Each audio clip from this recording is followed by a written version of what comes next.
Nous allons commencer dans 1 minute.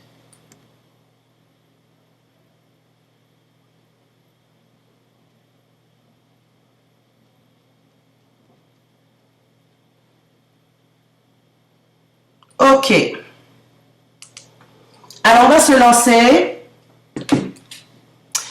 Bienvenue sur ce live intitulé « Le port du cheveu afro en milieu professionnel ». C'est un thème très important, bien sûr. Parce que la raison pour laquelle nous la faisons, c'est en anticipation déjà de notre événement Phenomenal Women 2022, dans lequel nous avons pour thème « The Power of Resilience ».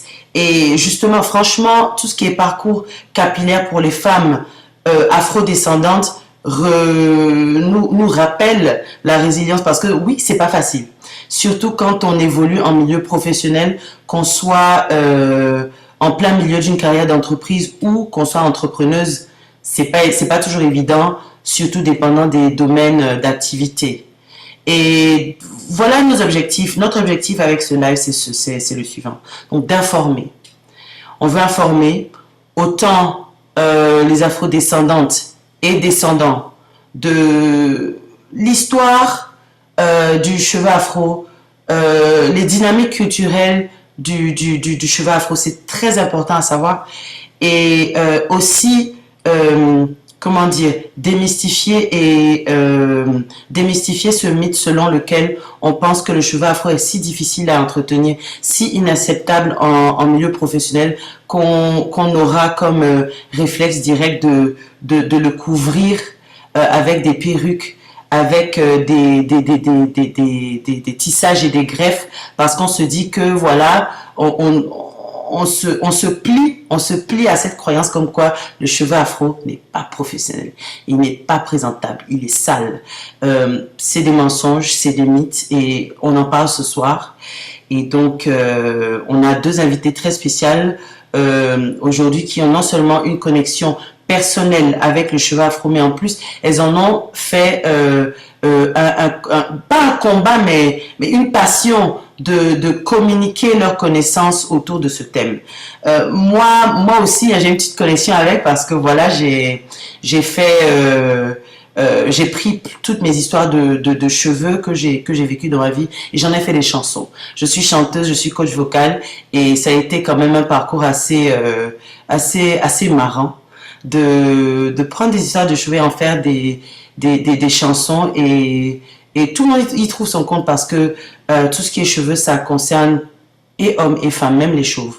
Un chauve, c'est quelqu'un qui a eu des cheveux ou alors qui s'est décidé de s'en débarrasser. Donc c'est aussi une histoire de cheveux. Donc voilà. Donc, je fixe ma lumière. Donc voilà, c'est ça le vif du sujet. Ce qu'on va faire, on va faire plein de choses ce soir. Plein de choses. On va aussi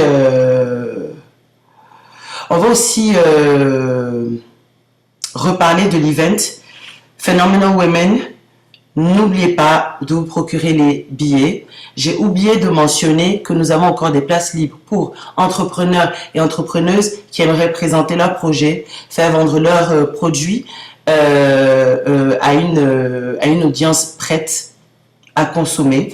Donc, n'hésitez pas à nous contacter en message privé à info@women4 en chiffres knowledge.com. Nous vous attendons, et voilà, on va faire quelque chose de grandiose.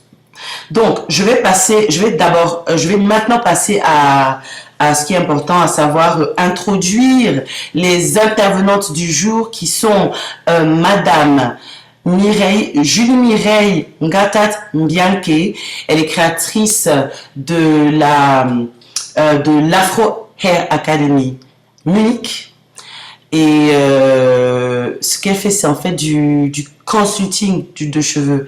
Elle sensibilise par rapport aux soins qu'il faut y apporter selon le type de cheveux. Donc c'est vraiment une approche très, comment dire, elle a une approche très profonde. C'est pas juste faire des choses avec les cheveux. Elle travaille dans le mental de la personne. Elle travaille elle coach ses clients pour pour que ce qui en ressort sont les meilleurs choix capillaires qui soient. Donc, la deuxième invitée, c'est Madame Sandra Donfac, qui a créé une communauté YouTube appelée Mon Afro Libre. Elle est aussi passionnée d'entretien de cheveux. Elle a d'ailleurs une sacrée tinache, qu'on appelle, comme on le dit. Elle est, voilà, de très beaux cheveux. Donc, elle aussi, elle a beaucoup à dire. Donc, je vais faire appel à elle. Donnez-moi quelques secondes. Et nous allons les introduire en grande pompe. Yes. J'espère que vous allez bien. J'espère que vous avez j'espère que cet échange va vous aider comment dire, si vous avez des problèmes de relationnel avec vos cheveux, j'espère que d'ici la fin du live, tout ça sera réglé. Donc, mesdames, nous sommes prêtes. Ok, nous allons faire entrer les dames.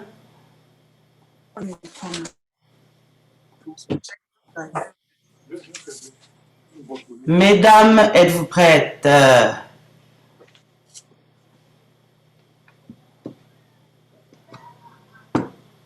Hello, hello, hello. Hello. Hello, Julie. Comment tu vas? Hello, Sandra. Comment tu vas? Hello, ça va super. Et toi? Super, ça va très bien. C'est un plaisir de vous recevoir toutes les deux. J'allais dire sur le plateau. Oh là là, quelle ambition. Le plateau Women for Knowledge. Ouais, bien sûr, le plateau en ligne. En tout cas, voilà. Donc, voilà, je vous ai introduit comme deux grandes passionnées de cheveux, mais vous n'êtes pas juste arrêté à votre passion du cheveu afro, mais vous la partagez, vous sensibilisez en masse, vous transformez des vies, parce que c'est vraiment ça, hein, vous transformez des vies avec ce que vous faites. Donc, ce que je vais d'abord faire, c'est demander à Julie de s'introduire, parce que je pense vraiment que souvent, on ne s'introduit pas mieux que soi-même. Donc, Julie, dis-nous ce que tu fais, quelle est ta connexion aux cheveux, qu'est-ce qui te motive dans cette démarche. Dis-nous tout. Dis-nous tout. Alors, bonsoir à tout le monde. Moi, c'est Julie Mireille Bianchi. J'espère qu'on m'entend bien. Très bien. Alors, pour ma part, moi, je suis passionnée du cheveu depuis mon enfance, en fait. Je me souviens au lycée, quand je tressais les copines, en fait. Donc, ça, c'est quelque chose qui m'a passionnée depuis l'enfance et qui me suit jusqu'à aujourd'hui. Pour moi, c'est une passion qui date de très longtemps. Donc, j'aime bien sublimer les femmes. Et donc, à l'issue de ça, je me suis rendu compte aussi de ma propre expérience que nous rencontrons beaucoup de problèmes ici en Allemagne avec nos cheveux afro, beaucoup plus dans comment les styler, comment les mettre en forme et encore mieux, comment en prendre soin. Donc, pour l'initiative en 2007 de créer l'Afro Hair Academy, en fait, pour offrir une plateforme aux femmes pour en fait répondre à ces besoins-là et que nous soyons une communauté qui grandit dans cette lancée. Donc voilà, c'est en gros. Super, super, merci Julie. Super. D'ailleurs, j'admire ta couronne. Ah oui. Ah oui, on est des reines. On va se positionner en reine. D'ailleurs, toutes les deux, vous avez des couronnes parce que je vois toute une belle couronne fournie sur la tête de Sandra aussi. Je parie qu'on te demande souvent si c'est une perruque. Il y a même certains à qui certainement pensent que c'est une perruque, donc c'est une habitude. C'est ça. C'est ça. Donc, dis-nous, Sandra, quelle est l'origine de ta passion pour le cheveu afro? Et voilà, qu'est-ce qui t'anime et qu'est-ce qui t'a mené à faire cette chaîne YouTube? Parce que tu as quand même une grande communauté. Alors, bonsoir et merci encore à Phenomenal Woman de m'avoir invité sur ce plateau, sur ce stage. Oui. Moi, c'est Sandra Donfag, je suis étudiante en Allemagne, j'étudie méchatronique et je suis passionnée du cheveu, on va dire surtout de l'entretien et tout, depuis 2014. Oui. Lorsque je rencontre la belle Vanessa, si elle regarde, salue, et qu'elle me montre qu'il est capable de porter ses cheveux comme ça, lâchés, avec les tresses, etc., dans le sens où, de toute ma vie, je n'avais jamais imaginé qu'une femme noire peut porter ses cheveux lâchés. C'était tout simplement le truc. Tu défais, tu tresses, tu défais, tu tresses. Et donc, l'avoir vue déjà à son âge, n'avoir pas défrisé ses cheveux, elle n'avait jamais défrisé ses cheveux. Et moi, à cette époque, j'étais défrisée. Et quand je suis en train de défaire ses rastas, je lui dis, mais pourquoi tu n'es pas défrisée? Qu'est-ce qui ne va pas avec toi là? C'est là, il me dit que, mais je n'ai pas besoin. Je lui dis, non, comment ça tu as besoin? Tu as besoin. On m'a dit depuis que je suis jeune, que quand tu es une femme, bah, tu as besoin de défrisant pour être belle. Et donc, je ne sais pas pourquoi tu ne le fais pas. Et elle m'a tout simplement montré que, est-ce que je ne suis pas belle? Est-ce que, je lui dis, mais si. Et donc, c'est à partir de là que je vois qu'il y a beaucoup de mythes, beaucoup de choses que je pensais que. Et aujourd'hui, je comprends que c'est tout simplement pas ça. Donc, c'est comme ça que l'aventure commence. Super, super. Écoutez, c'est vraiment, je me réjouis déjà de tout ce dont on va parler parce que j'ai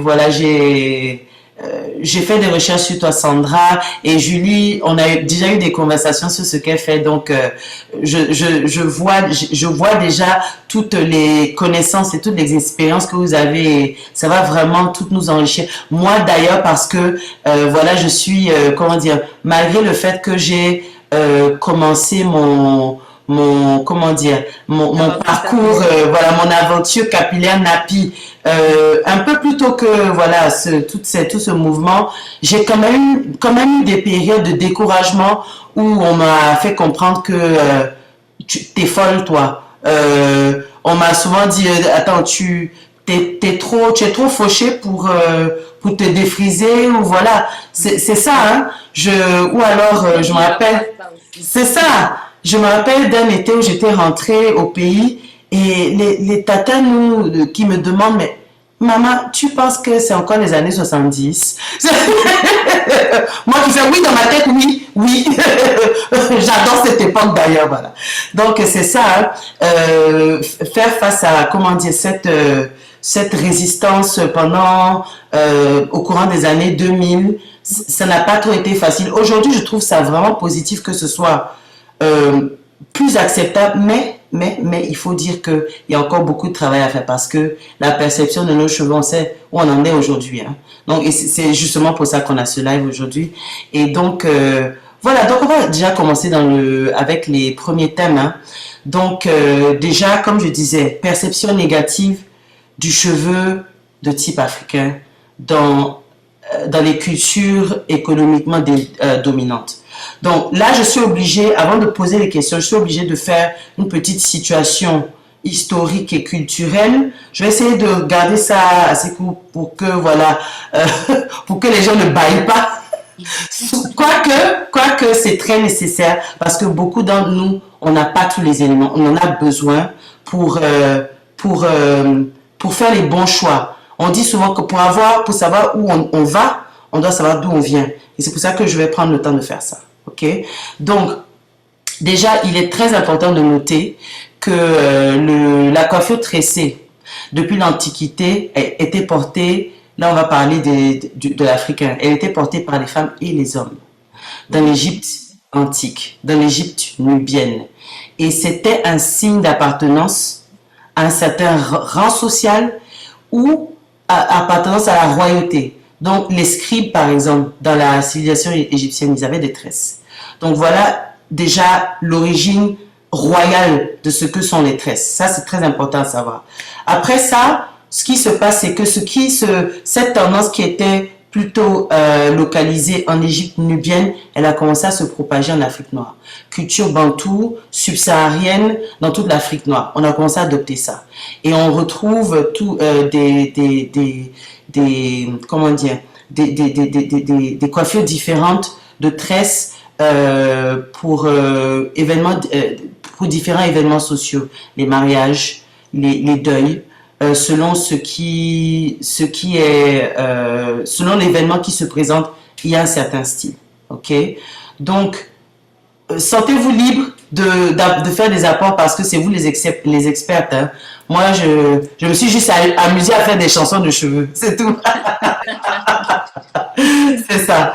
Donc, voilà où on en est. Et de là vient l'esclavage qui vient chambouler tout, qui vient comme plaque tournante où tout ce qui était glorieux, tout ce qui était magnifique a commencé à être dénigré. Donc, on va retrouver des dynamiques de déshumanisation, de dénigration, comme forcer de porter les foulards, à l'opposé de ce qu'on faisait naturellement, comme, voilà, on prend le foulard pour les soins de cheveux, voilà. Tout d'un coup, on nous impose, couvrez vos cheveux, n'explorez plus vos tresses. Des fois, comme punition, il y a je me rappelle d'une scène d'ailleurs dans Roots. Je sais pas si ça vous dit quelque chose, la série avec Kunta Kinte et consort. Ouais. Donc, Roots, pour ceux qui connaissent pas Roots, cherchez Roots de Alex Haley sur YouTube. Tout un beau récit de la vie de Kunta Kinte qui était justement le personnage phare et qui était d'origine gambienne. Donc c'est un récit sur Kunta Kinte, toute sa descendance jusqu'à l'auteur qui vient justement de cette lignée. Donc il y avait une scène où une esclave a été punie, comment on lui a rasé les cheveux. Donc vous voyez comment ce qu'on présente comme une couronne, voilà, on note ça pour vraiment te l'arrache, pour te faire savoir que tu n'es rien. Et c'est comme ça. Et d'ailleurs, on retrouve ça aussi en Inde, dans la dynamique des viols. Donc, les femmes qui réussissent à se protéger des viols, qu'est-ce qu'on fait? On les attaque, on rase leurs cheveux. Donc, juste pour vous dire quelle est la dynamique psychologique, quelle est la représentation du cheveu dans toute culture. Hein. Donc, c'est ça. Voilà. Donc, je peux ajouter que, oui. si tu me le permets, Bien sûr.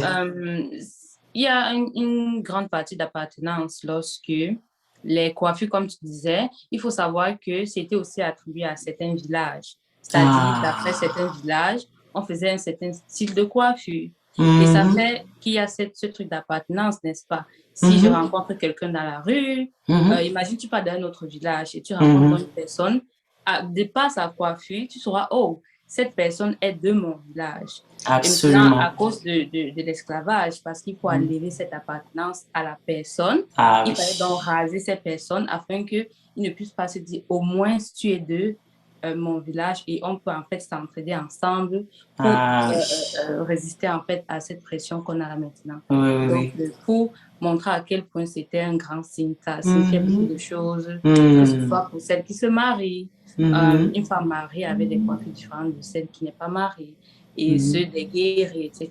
Donc, ça en disait beaucoup. Avec ça, on pouvait dire beaucoup de choses. Super. En tout cas, merci pour cette grande contribution. J'espère que vous avez tous noté ça, à quel point justement les cheveux, c'est pas juste des trucs qui poussent sur la tête, hein. C'est des outils d'identification, vraiment. Et on va continuer d'en parler justement. Donc, on est dans cette dynamique d'esclavage qu'on va aussi retrouver dans la colonisation, bien sûr, parce qu'il s'agit d'assujettissement, il s'agit de dénigrer, il s'agit de passer le message, tu n'es rien, ok? Donc, c'est ça, c'est ça. Donc, enfin, là, on se déplace vers la fin du 19e siècle, voire le début du 20e siècle. Là, les esclaves ont commencé à trouver la liberté, ils rentrent dans le monde du travail, ils commencent à accéder à l'emploi. Qu'est-ce qui se passe? Donc, on a lavé les cerveaux, on leur a fait comprendre que vous n'êtes rien, vos cheveux c'est rien.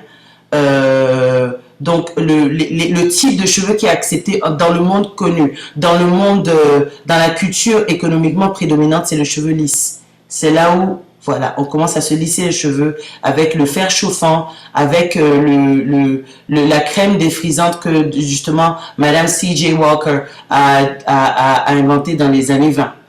Ça fait fureur, bien sûr. Ça a aidé à, voilà, prêter un sentiment, on va dire artificiel, d'appartenance à quelque chose de mieux pour ces esclaves. Mais on doit dire, enfin ces ex-esclaves, pardon, mais on va dire que quand même, c'était de l'assujettissement moral qui continuait sous une autre forme.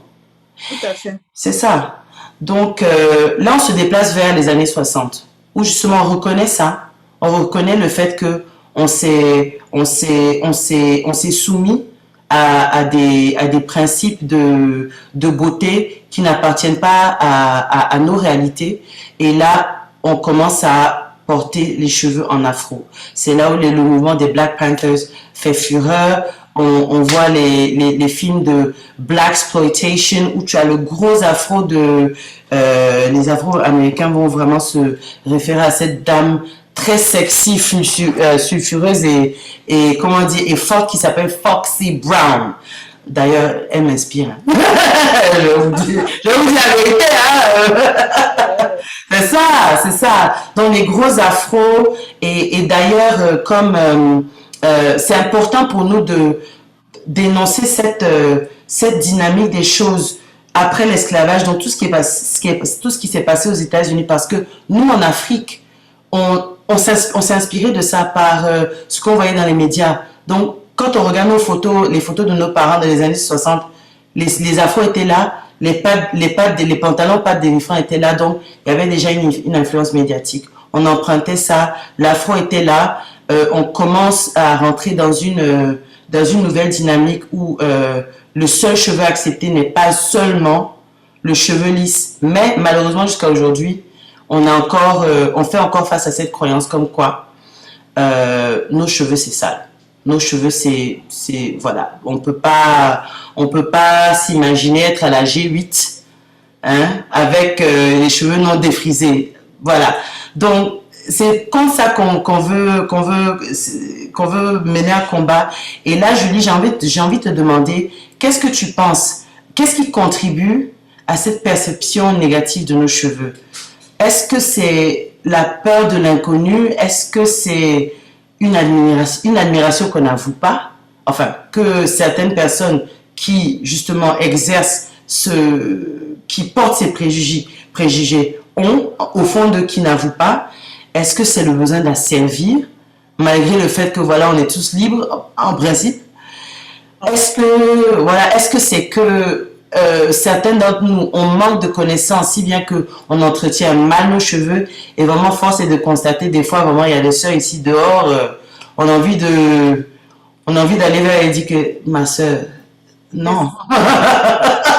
Non. Julie, dis-nous. Oui, effectivement, vraiment, c'est une très bonne question, Menoucha. Tu sais, l'esclavage a malheureusement laissé des grosses séquelles dans la perception, en fait.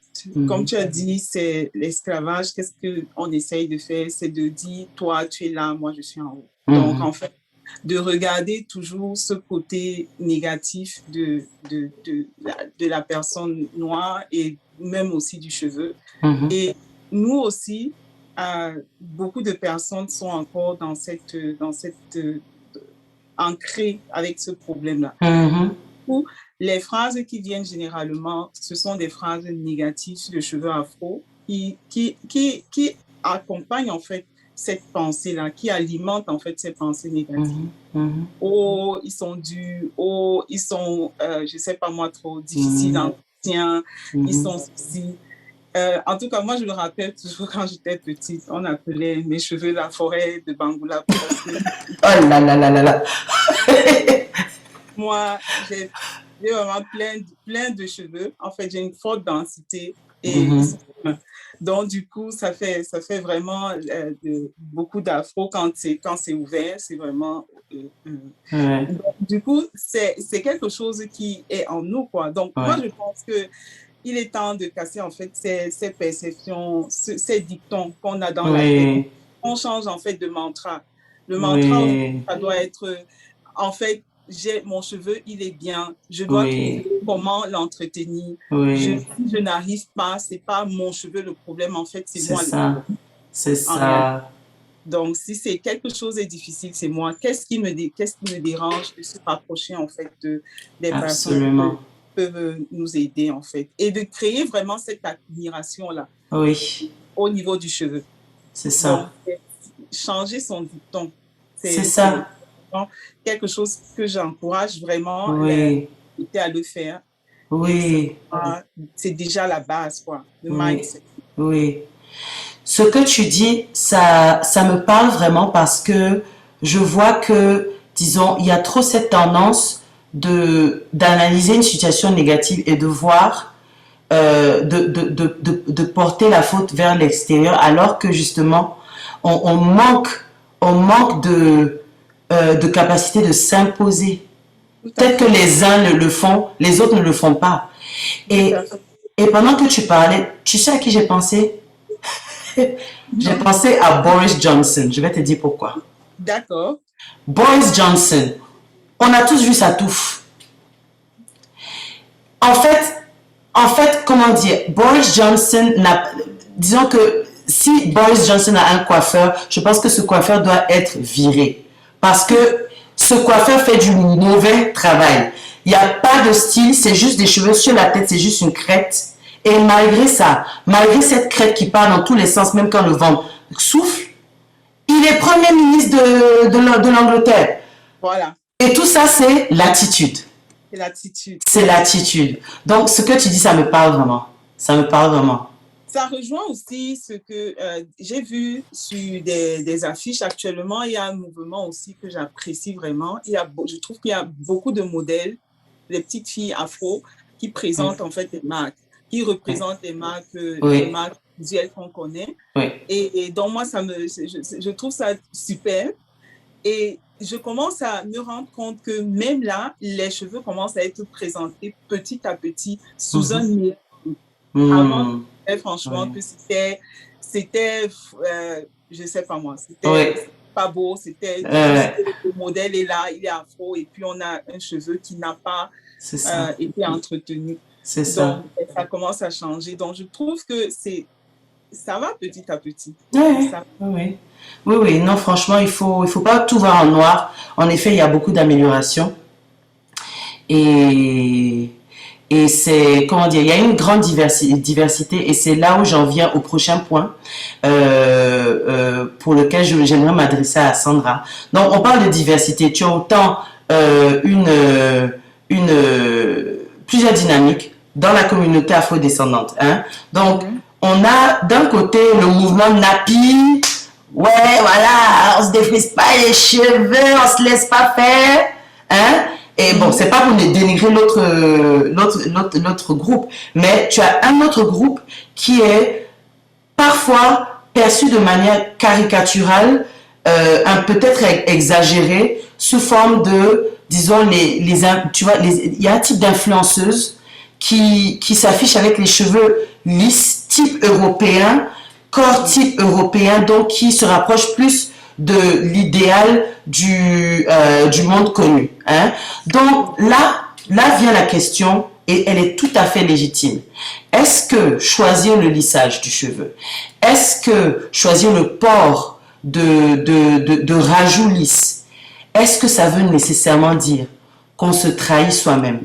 Est-ce que ça veut nécessairement dire qu'on crée une dynamique contre-productive par rapport à ce que nous sommes en train de faire? Est-ce que ça veut dire que on fait alléluia par rapport à ce qu'on nous impose comme les idéaux de beauté? Qu'est-ce que tu penses, Sandra? Alors, pour répondre à cette question, on va commencer par dire que où est la limite? Ouais. Je pense que nous tous, on doit fixer les limites. Et de nos jours, les gens ne veulent pas les limites. Les gens sont, je peux faire tout ce que je veux, quand je veux, à l'heure que je veux, c'est ma vie, c'est ma tête. En oubliant qu'il y a des conséquences. Parce que tout ce qu'on fait, il y a toujours des conséquences. Et la conséquence qui arrive si on regarde même un peu les influenceuses dont tu parles, c'est qu'elles finissent par avoir des filles et avec le temps, certaines avouent du fait que, le fait que je porte ces choses, ça affecte mes enfants. Le fait que ma fille est rentrée et qu'elle me dit, maman, mais moi aussi, je veux ce que tu as sur la tête parce qu'à l'école, on se moque de moi. Ah, oui. Comment est-ce qu'en tant que mère, tu puisses expliquer à ta fille qu'elle a des cheveux magnifiques lorsque toi, tu les détestes? Ou encore, elles diront, non, je ne les déteste pas. Je dirais, OK. Comment est-ce que tu diras à ta fille de va à l'école étant fière et montre les cheveux quand toi-même, tu ne montres jamais les tiens? Absolument. Et donc, à chacun de se poser la question, où est la limite? Et donc, moi, la limite, je dirais que sur ce que moi je définirais comme ma limite à moi, parce que moi je me mets des limites sur les choses. Je pense pas qu'on vit une vie où on fait tout ce qu'on veut, quand on veut, à l'heure qu'on veut. Et donc, si moi, je veux qu'un jour, ma fille puisse être fière de ses cheveux et qu'elle puisse, du jour qu'elle naît, voir mes cheveux, alors je n'aurais pas à expliquer à ma fille pourquoi la nuit, j'ai mes cheveux et le matin, je porte un chapeau quand les voisins toquent à la porte. Ah oui. Parce que c'est ce qui arrive quand une femme se présente au monde avec ces choses. Oui. Oh, attendez. Ah, ok, super, on te revoit. Voilà, ok. Lorsqu'une femme se montre au monde avec ça, elle est sur l'emprise. Oh, on toque à la porte, je dois porter ce truc. Et donc, qu'est-ce que ta fille va dire après ça? Donc maintenant, si on regarde dans le cas de, ok, ça arrive beaucoup et donc beaucoup de femmes se remettent en question, surtout quand elles ont des filles dans leur vie. De, oh, il faut que je commence à prendre soin de mes cheveux. Et avec le temps, elle s'avoue à elle-même qu'elle n'aimait pas cette apparence. Et aussi, il y a une autre chose qu'il faut accepter, c'est que pour elle, ou encore, c'est aussi une réalité quelque part, ce n'est pas accepté dans le milieu de l'influence, Instagram, etc. Et donc, si tu veux être l'influenceuse de l'heure, tu devras aussi mettre ce que les autres font, etc. Ouais. Mais je dis toujours que une génération doit être sacrifiée pour que la prochaine puisse en bénéficier. Dans le sens aussi, réellement, étant influenceuse avec ton afro, tu n'es pas en top de liste comme celle qui met le lisse, bah, tu vas devoir faire avec afin que les prochaines générations puissent donc avoir cette chance de porter la chose comme elles veulent et ne plus avoir ce truc de « oh, il faudrait, je dois le faire même si je ne veux pas ». Parce qu'il y a des femmes qui me disent que je dois porter ça même si je n'ai pas envie. Par exemple, si elle passe au travail ou si elle a un emploi à la banque. D'autres disent ça. Et je comprends, je ne vais pas dire à une femme de « oh, on va quitter ton boulot ». Non, il faut payer les factures. Et donc, si la génération d'avant avait fait ce travail-là, notre génération ne devait plus avoir à choisir et à se dire oh, est-ce que c'est pour mon identité ou pas. Et donc, quelque part, à chacune d'être honnête avec elle-même. Et quand on se regarde dans le miroir, même si je vis ici, je dis oh oui, elle se cache derrière ça. Et que la personne regarde, la personne ne se pose pas la question soi-même de est-ce que c'est ça ou pas? La personne va dire que c'est pas vrai. La personne va discuter, dit non, au fond, j'aime mes cheveux, c'est juste que j'ai envie de changer de tête. Je dis ok, seul toi, dans ton lit le soir, tu sais la vérité. Ah oui. Non, franchement, tu as dit quelque chose de très, très powerful. Pensez à ce qu'on laisse derrière. Pensez à ces petites filles qui nous regardent.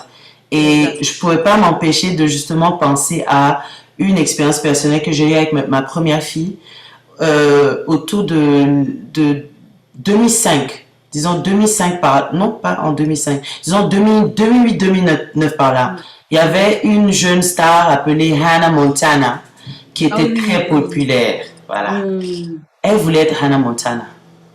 Elle voulait être blonde comme Hannah Montana. Et c'est là où j'ai vu que, franchement, on a un problème là. J'étais déjà nappie, mais ce que je faisais, justement, dans certains cercles, je couvrais. Je confirme ce qu'elle est en train de... J'approuve de ce que... j'approuve ses croyances, en fait. Ces fausses croyances. Donc, c'est très important. C'est vraiment très important de mettre les limites. En effet. Julie, dis-nous. Je sens que tu as quelque chose à dire à ce sujet également. Justement. Donc, Sandra a vraiment appuyé sur un bon point. C'est-à-dire que ce côté de cacher, mettre la graisse et tout, c'est vraiment un point très, très, très, très important. C'est vraiment très important. Donc, moi, ce que je vais ajouter, c'est que, effectivement, quand tu ne prends pas le temps pour en fait prendre soin de tes cheveux, tu ne peux pas avoir un autre résultat.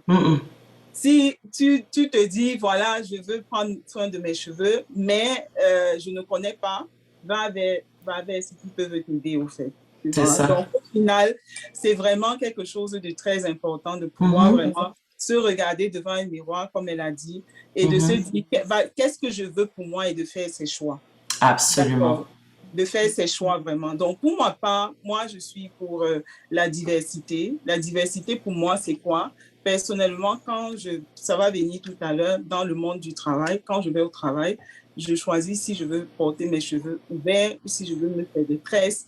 Et selon aussi mon quotidien, je dois avouer qu'avec des fois, tu n'as pas le temps vraiment, en fait, pour ma part. Des fois, je n'ai pas le temps de me faire des coiffures tous les jours. Donc, j'ai plus besoin de quelque chose qui va aller vite.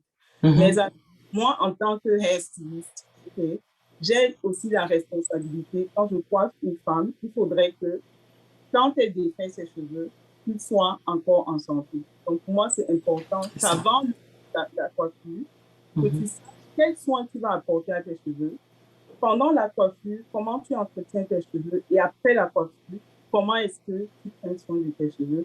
En fait, au final, la coiffure, les tresses, c'est aussi ancestral, ça rehausse aussi notre couronne, notre beauté. Absolument. Mais le cheveu sain, c'est plus important. Donc, vraiment, c'est à chacune de décider, à chacune de voir. Mais il ne faut pas faire voulant, ne pas voulant. Oui, il faut se positionner. Il faut se positionner. Oui, c'est vraiment ça. Voilà quoi. C'est ça. Oui, en parlant de santé d'ailleurs, nous avons l'obligation de rappeler du fait que les produits colorants et de lissage contiennent des substances cancérigènes. Ça, c'est important à savoir. Et selon les ressources breastcancer.org et ensuite aussi Sister Study, les utilisatrices de ces produits, particulièrement celles comme nous d'origine africaine, on est particulièrement sensible et susceptible d'avoir un cancer de sein avec cette utilisation régulière. Donc franchement, autant que nous sommes libres de décider, sachons quelles sont les réalités, sachons que la santé vient d'abord et considérons tout ça dans nos décisions personnelles. Super. En tout cas, merci pour cette contribution, Sandra. Oui. Je vais devoir te couper. Je vais ajouter un truc, surtout pour ces conséquences-là. Oui. Moi, j'ai été opérée du sein droit parce que j'avais un fibrome adénome. Oui. Et justement, en regardant les recherches, comme tu dis là, c'est une éventualité, tu vois. Et j'ai toujours dit pourquoi on ne fait pas des études poussées sur quelque chose comme ça, parce que ce sont toujours des études qu'ils n'ont pas encore définies comme sûres à 100%. Oui. Et quand on regarde le taux des femmes qui ont beaucoup ça, c'est beaucoup plus la femme noire. Il faut savoir que ce que les femmes noires ont en commun dans le monde entier, c'est le défrisant.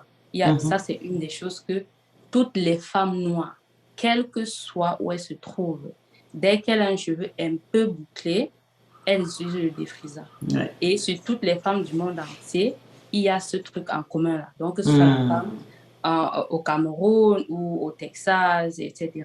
Donc, voilà une conséquence que chaque jour se dit « Oh, je fais ce que je veux, c'est ma vie ». Bah, voilà une conséquence qui en fait, joue sur la santé des femmes. C'est ça. Et quand on regarde donc les conséquences directes qui sont les brûlures, comment est-ce que tu peux être une maman? Tu mets des brûlures sur la tête de ta propre fille, ça lui brûle, et tu dis, oh, pour souffrir, pour être belle, il faut souffrir. Il faut souffrir. Nyaga des rocks. Ça n'a pas de sens. Un mensonge. Voilà, si je prends un couteau et je blesse ta fille, tu ne vas pas lui dire, oh, il faut ça dans la vie. Tu vas dire stop. Et comment donc prendre un produit qui brûle et que tu dois souffrir pendant des heures et des semaines parce qu'il faut que le cheveu ait une certaine forme. Et donc, tout ça a des conséquences après. Et donc, comme j'ai dit, j'ai dû subir cette opération-là. Et c'est vrai, il faut qu'on remonte pour voir si c'est exactement dû à ça. Mais ça, c'est un truc qu'il faut vraiment prendre en considération. Super, vraiment merci pour cette contribution très, très, très importante. Et d'ailleurs, je vois des nouvelles participantes qui auront des questions. Et donc, c'est juste pour vous dire que on va vous faire signe au moment des questions-réponses. On va entrer dans une certaine dynamique. Sinon, si vous avez des questions, déjà faites signe dans le chat et les personnes à la modération vont nous attirer l'attention là-dessus. Sinon, merci d'être là. Bienvenue. J'espère que jusque-là, vous avez des informations qui vous inspirent et qui vous enrichissent. Hein? Donc, voilà. On passe au prochain point. Julie, tu parlais justement de comment gérer le cheveu en situation d'entretien d'embauche. Allier ça avec la gestion de carrière. Donc, pour formuler, hein, on a beaucoup de femmes qui jusqu'à aujourd'hui ne conçoivent vraiment pas l'idée de se présenter au premier entretien d'embauche ou carrément au lieu de travail avec leurs cheveux à l'état naturel. Hein, je me rappelle, j'ai plusieurs amies comme ça. Elles sont, je les appelle en anglais les closet nappy heads. Ça veut dire, on est nappy, mais c'est encore dans l'armoire. On n'affiche pas. Hein? Voilà, on n'assume pas. Et donc, il y a comme une dualité d'identité. Hein? On a même parlé de ça. On a cette incohérence dans en ce qui concerne la photo qu'on utilise pour la candidature, comment on se présente pendant l'embauche, comment on se présente quand on est embauché, tout au long de la carrière, et on oublie quelle est la perception qu'on crée de nous parce qu'on n'est pas intentionnel dans ce qu'on fait. Donc, je vais te poser une série de questions en fait. Hein. Donc, moi, voilà, parce que c'est un gros thème ça. Moi, j'ai des anecdotes à partager s'il y a le temps. Donc, ma première question pour toi, Julie, c'est comment est-ce que tu as géré ton parcours capillaire dans ta carrière professionnelle? Parce que tu n'es pas seulement hairstylist, hair consultant, tu as aussi une carrière en entreprise. Donc, dis-nous comment ça s'est passé pour toi, comment ça se passe actuellement. Exactement. Donc, la carrière et notre couronne, nos cheveux, qu'est-ce que je vais dire? Ce qu'il faut savoir, c'est que beaucoup de personnes pensent que c'est l'entreprise ou bien ce sont nos collègues à décider de comment on doit se sentir au travail. Oui. Donc, c'est-à-dire, oui. Qu'est-ce que le collègue va dire? Comment il va me voir? Hier, j'avais ceci, je vais faire comment? Et justement, dans le domaine de coiffure, il y a beaucoup de femmes qui vont te dire dimanche soir, pardon, sauve-moi. Aïe, aïe, aïe!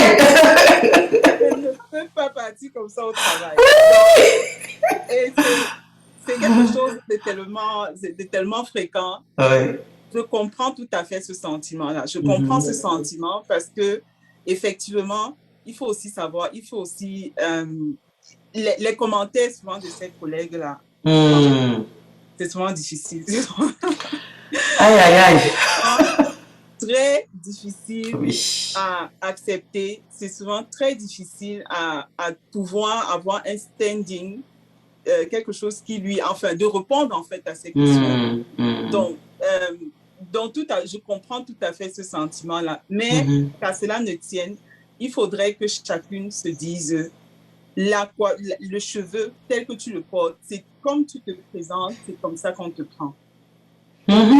C'est comme ça qu'on te prend. C'est ça. Donc, pour ma part, quand j'arrive le lundi matin, si j'ai changé de tête, je ne te donne pas l'occasion de me demander ça. Tu la fermes. Exactement. Donc, quand j'arrive le lundi matin, si j'ai une nouvelle tête, si j'ai mon afro ouvert, si j'ai mes tresses, je ne te donne pas l'occasion. Mais sauf que souvent, ils ont l'occasion quand même de dire « Oh, qu'est-ce qui s'est passé aujourd'hui ?» Je vais raconter une anecdote. Une fois, j'ai changé de tête. Disons, j'avais mon afro. J'ai travaillé jusqu'à vendredi. Et le lundi, je suis venue avec des braids. Un collègue qui s'exclame, mais que Julie, comme elle dit, hâte de vacciner. Donc, elle dit, comme quoi, on peut se placer à côté de moi, voir mes cheveux.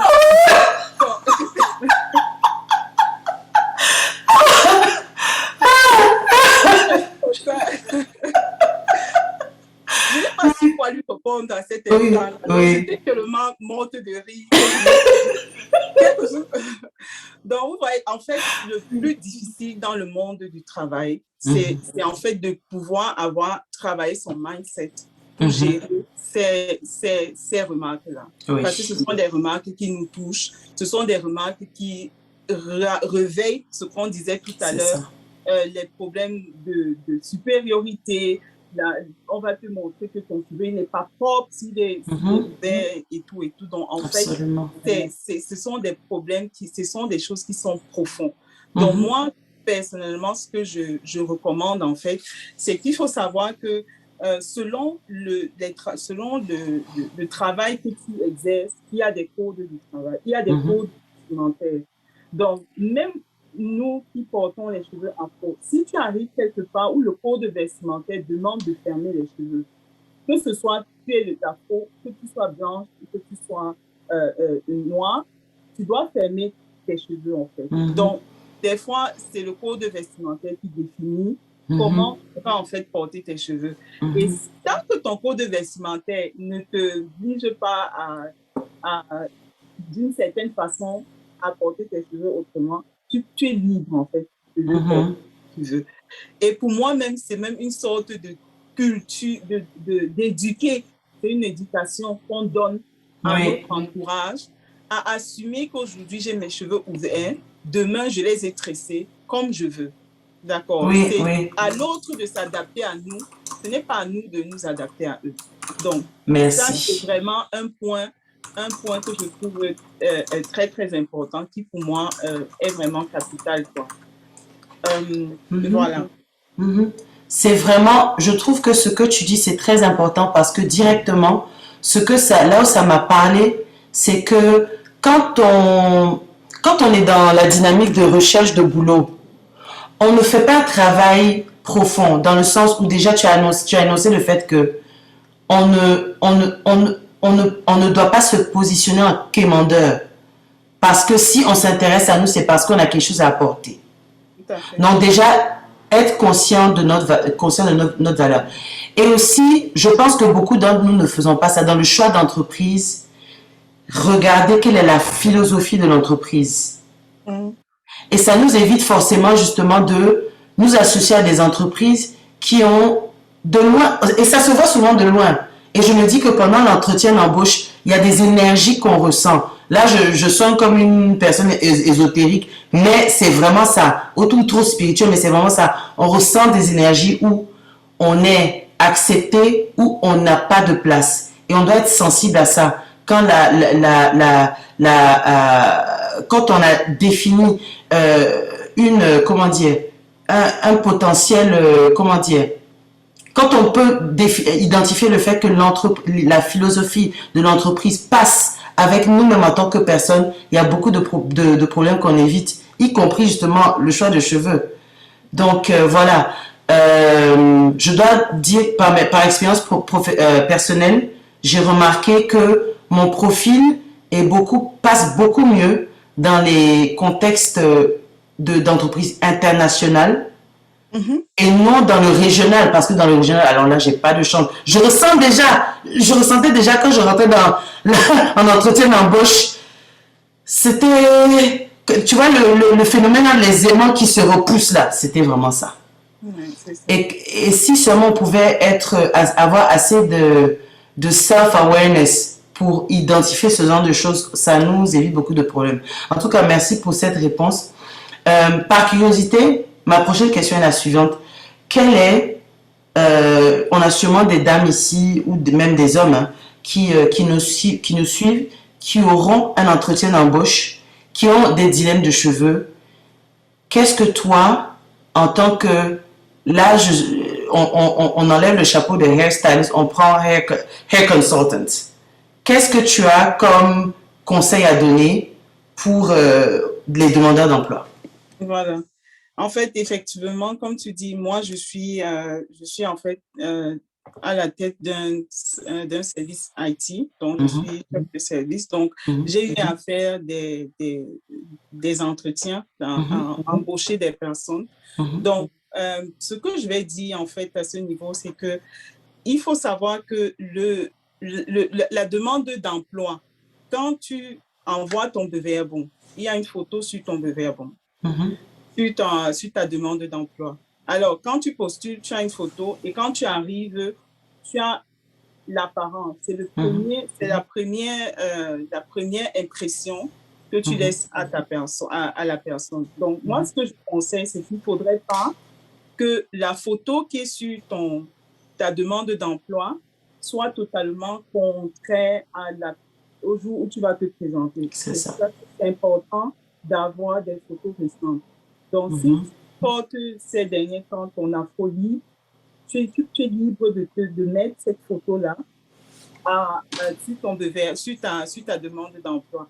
Mais alors, tu as des cheveux colorés, rouges, et tout, et tu arrives le lendemain, le jour de l'entretien, avec tout un autre style, ça ne passe pas. En fait, les spécialistes dans ce domaine demandent de rester vraiment conséquents. De rester conséquent. Donc, c'est vraiment une erreur à ne pas faire. Voilà. Donc, moi, je pense que c'est en fait, au niveau de la demande, c'est la plus grosse erreur qu'on fait. C'est-à-dire, tu mets une photo, tu avais la greffe, et le jour que tu arrives, tu as les cheveux courts, afro. Ce n'est pas un problème, mais ça demande en fait du temps aux personnes qui sont, en fait, aux personnes qui t'embauchent, de s'adapter en fait à ta nouvelle. C'est ça. Donc, c'est pour moi la plus grosse erreur. Sinon, en réalité, quand tu as le contenu est bon, en réalité, tu évites un entretien, même avec tes cheveux afro. Donc, moi, je n'ai pas encore vu ça comme un gros problème. C'est ça, c'est ça. Il est vrai que je pense que même Sandra peut le confirmer. En tout cas, nous, dans notre expérience professionnelle en Allemagne, je sais pas comment ça a été pour vous, mais je peux aussi confirmer ce que Julie dit. J'ai rarement eu une opposition par rapport à mon apparence, par rapport à ma situation sociale, tant que justement sur le CV, il y avait des preuves que je pouvais faire le travail qui se demandait. Qui était demandé, pardon. Peut-être que c'est différent pour nos collègues aux États-Unis où vraiment les préjugés sont tellement forts. C'est tout un autre monde. Mais je pense que généralement en Europe, on a vraiment cette liberté de pouvoir s'imposer quand même. C'est pas toujours facile, mais mettre le point sur la table et s'assumer, ça ouvre les portes automatiquement. Ça ouvre les portes. Super, super. On va passer au prochain point, très très important. Et là, je vais m'adresser à Sandra. Nous rencontrons beaucoup de personnes qui ont beaucoup d'idées reçues, beaucoup de préjugés sur l'entretien du cheveu afro. Hein? On entend tout, hein? C'est trop cher, ça prend trop de temps. Et je dois avouer, hein, même moi, j'ai cru ça à un moment donné. Je vais vous raconter quelle était mon expérience une fois. Je suis rentrée dans un groupe Facebook, cheveux, voilà, nappy heads, nappy movements, voilà, toute contente, voilà. Et je commence à voir les contributions. Il y a une dame qui pose la question comme quoi, je fais comment, je vais aller nager. Ok. Les commentaires qui s'affichaient sur ce qu'il faut mettre sur la tête avant de rentrer dans l'eau. Je dis, mais Massa, ça veut dire que je dois prendre toute ma cuisine, mettre ça sur ma tête. Je suis sortie du groupe. Aujourd'hui, avec le recul, je me dis, tout ça, c'est des idées reçues. Donc, je pense que je suis même contente que tu sois là parce que j'aimerais que tu clarifies. Pour moi, autant que pour beaucoup d'autres personnes qui nous regardent, quelles sont ces idées reçues dont nous devons nous débarrasser et justement ces idées reçues qui empêchent beaucoup de femmes de s'assumer capillairement en milieu professionnel. Dis-nous, Sandra. Alors, la première idée reçue, que je pense qu'il joue beaucoup plus un rôle, puisque j'ai des clients, j'ai affaire des personnes, c'est que c'est cher, ça coûte de l'argent. Et ça revient toujours à un point. Tous les idées reçues, je vais en citer certains, mais ça revient toujours au fait que les gens ne comprennent pas et veulent accuser les autres. Tu sais, quand tu ne veux pas faire quelque chose, tu fais tout pour chercher l'excuse qui va te permettre de ne pas faire la chose en question.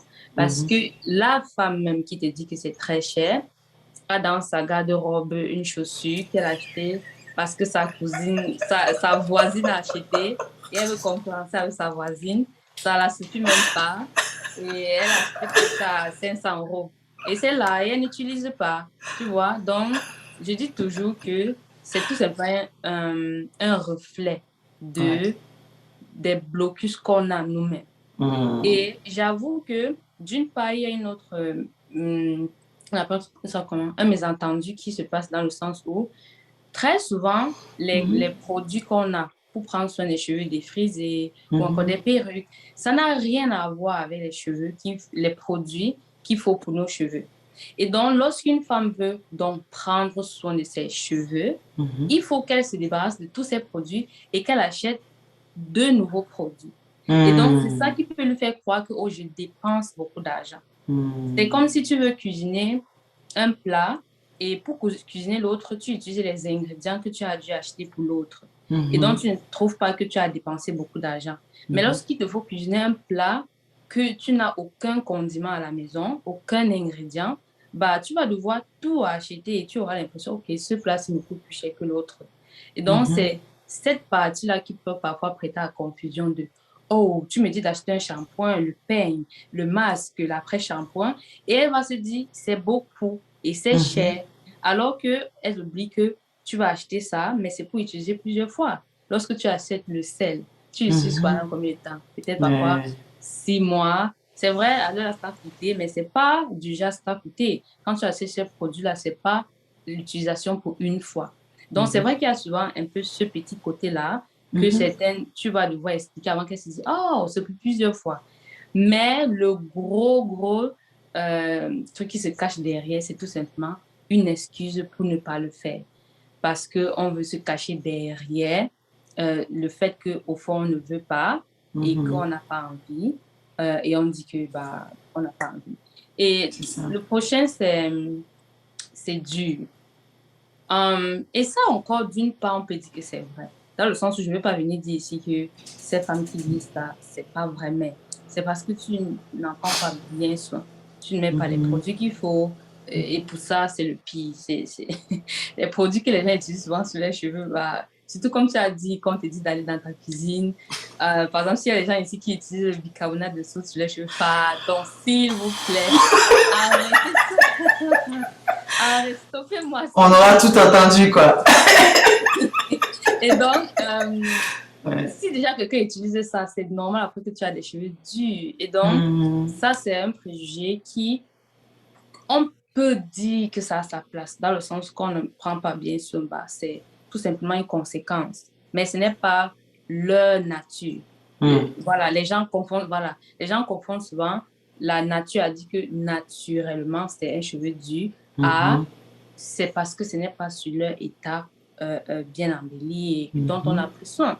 Et comme toute chose, qu'on ne le veut pas, si tu n'en prends pas soin, bah, les conséquences, on en voit, que ce soit l'entretien d'une maison. Une maison qu'on ne prend pas soin, bah, elle vieillit plus qu'une maison qu'on prend soin tous les jours, n'est-ce pas? Et l'autre préjugé, c'est ça va pas m'aller. Ça, c'est un truc encore qui veut tout simplement dire que tu ne te trouves pas belle avec. Cette phrase de « ça va pas m'aller ». Et pour aider les femmes à comprendre ça, je leur dis toujours, est-ce qu'il n'y a pas l'habit ou la chose que tout le monde te dit que ça ne te va pas, mais que toi, tu trouves bien et que chaque jour, tu dis, ça, vous n'aimez pas, mais moi, j'aime. Voilà. Il y a toujours cette chose-là qu'on a, que tout le monde déteste, mais que nous, on adore. Et donc, ce truc de ça ne va pas m'aller, c'est tout simplement un reflet de moi, je ne trouve pas que c'est beau. Et il n'y a pas de mal à s'avouer ça, c'est une partie de la guérison. Oui. Et c'est ça le... Oh, on t'a perdu. Ah, tu es ah, tout ça. Oui, c'est ça le gros problème souvent, c'est que les femmes ont peur de savoir elles-mêmes qu'elles n'aiment pas leurs cheveux. Et je vous incite toutes à le faire si vous pensez, si allez vraiment être honnête avec vous devant le miroir. Si tu trouves vraiment tes cheveux moches, dis-le à haute voix, devant toi. C'est une partie de la guérison. Et tu ne peux pas te mentir à toi de « Oh, c'est juste que je n'ai pas envie de dire ça parce que si je dis ça, c'est mon identité et je me rabaisse. » Mais au fond, c'est ce que tu penses. Et donc, il va falloir faire le chemin de quitter de ça, de ce que tu penses vraiment, le mettre carte sur table. Et quand tu quittes de là, c'est pourquoi j'aime pas. Et quand tu quittes de pourquoi j'aime pas, tu as des solutions. Mais si tu te bloques à je ne dois même pas dire que je les aime pas, même si au fond je les aime pas, tu vas rester dans ta tête et tu vas te trouver une excuse de pourquoi tu ne peux pas faire A, B, C, D. C'est ça. Donc, voilà, ce n'est qu'une idée reçue de oh, ça ne va pas là. Tu es né avec ça.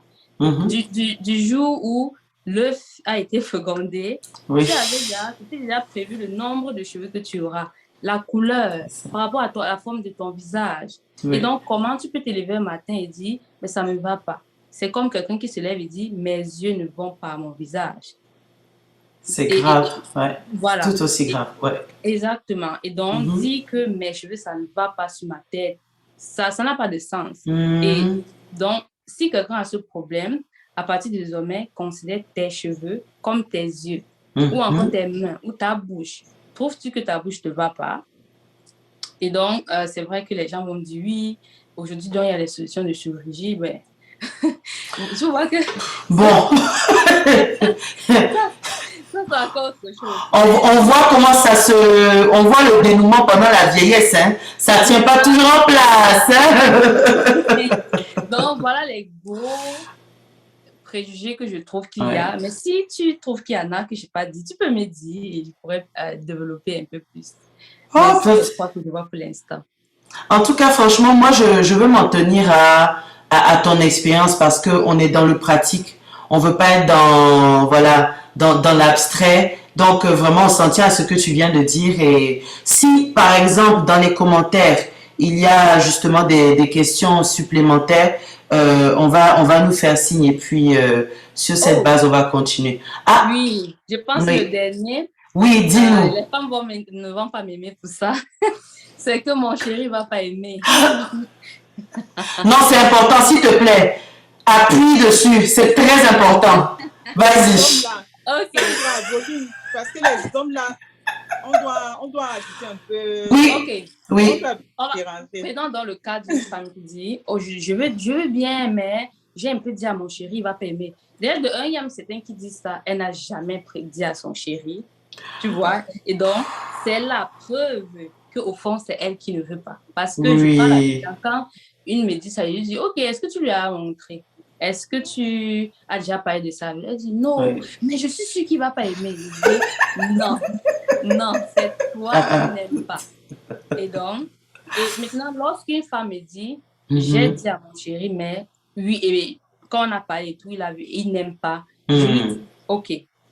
Est-ce qu'il n'y a pas quelque chose que ton chéri t'a déjà dit de ne pas faire, mais tu as fait? Et la réponse, c'est oui. Et je lui dis, alors, si tu ne veux pas faire, ce n'est pas parce que ton chéri ne veut pas, mais c'est parce que toi, tu ne veux pas. Parce qu'il y a beaucoup de femmes que je connais, le chéri n'aime pas la perruque. Il déteste ça. C'est aussi à dire, hein? Mais elle pose. Ouais. Donc, tu es une femme, ton chéri dit tous les jours, s'il te plaît, ne mets plus ça. Parce que, malheureusement, ce sont eux qui souffrent le plus. Une femme se lève le matin, elle va mettre sa perruque. C'est quand elle sort. Maintenant, elle est d'un jour à la maison. Quand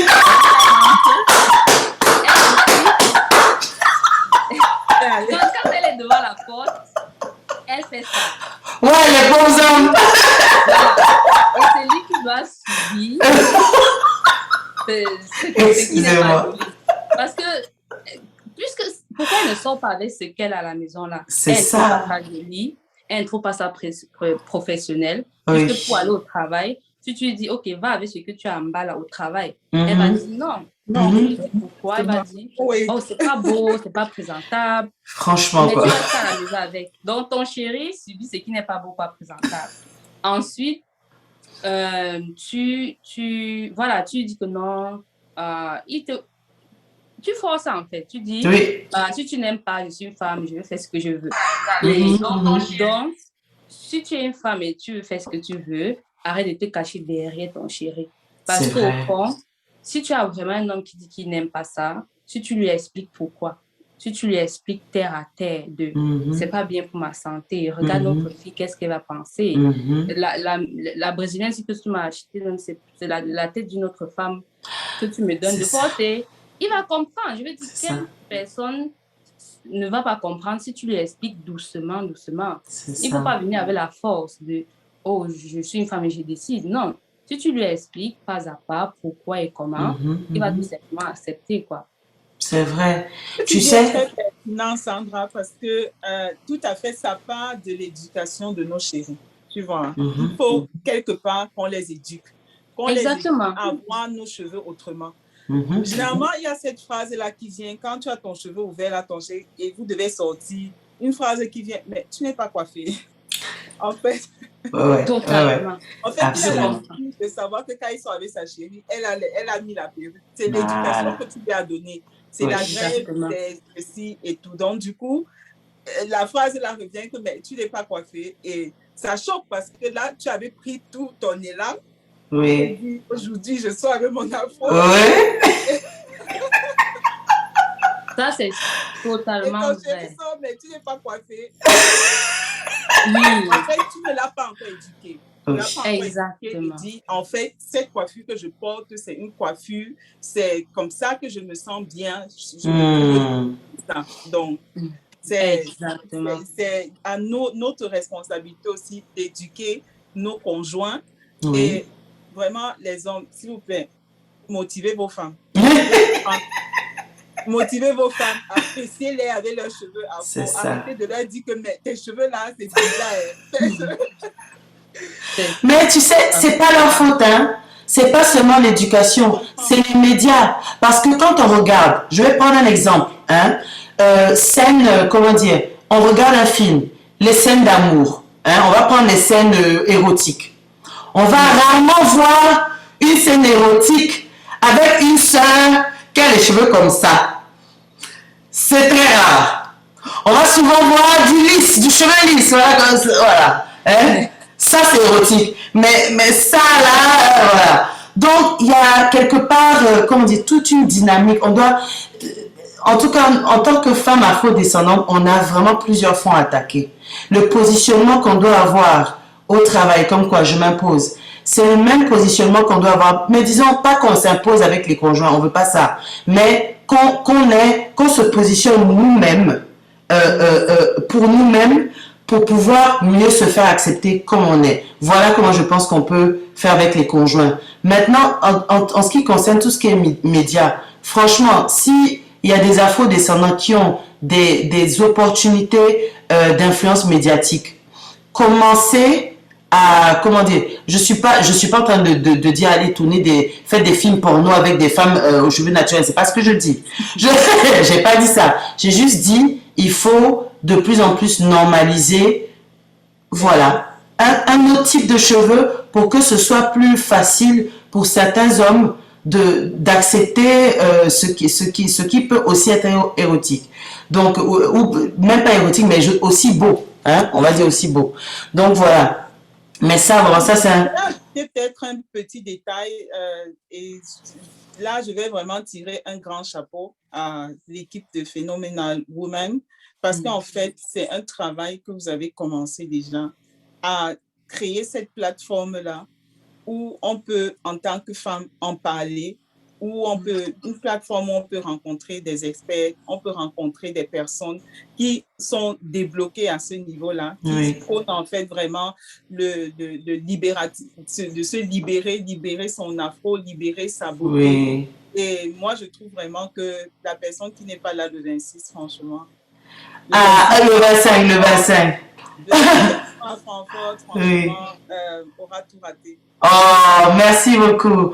Merci beaucoup. Nous sommes vraiment reconnaissants pour tout ça. Et d'ailleurs, une mention très spéciale à l'équipe Women for Knowledge, Corinne, Caroline, Mireille, Flora et toute l'équipe. Franchement, on vous donne les fleurs, hein, pour ce qui a été mis en place jusqu'à aujourd'hui. Et en effet, justement, nous vous invitons le 25 juin.